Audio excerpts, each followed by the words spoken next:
দিবে এবং আমার রেফারেন্সে কিন্তু আপনারা ডিসকাউন্ট পেয়ে যাবেন। আপনারা অনেকেই মনে করেন আপনাদের আরতি আপু অনেক ভদ্র, বাট আপনাদের আরতি আপু অনেক বেশি ফাজিল। প্রফেশনাল লাইফ এবং পার্সোনাল লাইফে আমি সম্পূর্ণ আলাদা মানুষ। শুট টাইমে আমি অনেক বেশি মজা করি যাতে শুটটা আমার কাছে একদমই বোরিং না লাগে। অ্যান্ড এই জায়গাটা এত পরিমাণে সুন্দর ছিল যে প্রত্যেকটা ছবি ভিডিও অনেক বেশি ভালো আসছিল।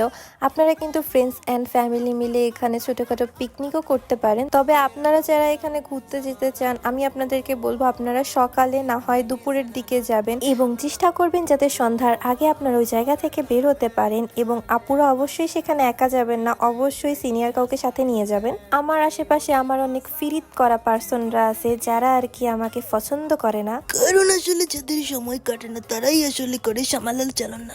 হেলিকপ্টার হেলিকপ্টার চাক্কা নষ্ট হয় হেলিকপ্টার দৌড়াদৌড়ি শুরু করে, সেটা বড় কথা না। বড় কথা হচ্ছে জীবন আপনার, আপনি এটাকে নিজের মতো করে এনজয় করবেন। তাই এই ছোট্ট জীবনে মানুষের কথায় কান না দিয়ে নিজের মতো করে চলুন। আর এই যে আমাদের শামীম মামা, থুকু আমাদের শামীম ভাই, সবুজ প্রকৃতি আমার অনেক বেশি পছন্দ এবং এই প্লেসে অনেক গাছপালা ছিল জন্য আমার কাছে এই প্লেসটা অনেক বেশি পছন্দ হয়েছে। আশা করি এই প্লেসে আপনারা ছবি ভিডিও করতে আসলে একদমই হতাশ হবেন না। আমার এই লুকটা একটু ডিফারেন্ট ছিল, আপনারা আমাকে সবসময় একই লুকে দেখেন, তো ভাবলাম কিছু ডিফারেন্ট করা যায়। আমি স্টোরি দেওয়ার পর অনেকেই আমার এই লুকটাকে অনেক বেশি পছন্দ করেছেন, আমার নিজের কাছে ওই লুকটা ভালো লেগেছে। তো আজকের ভিডিও এই পর্যন্তই। সবাই ভালো থাকবেন, সুস্থ থাকবেন, আল্লাহ হাফেজ।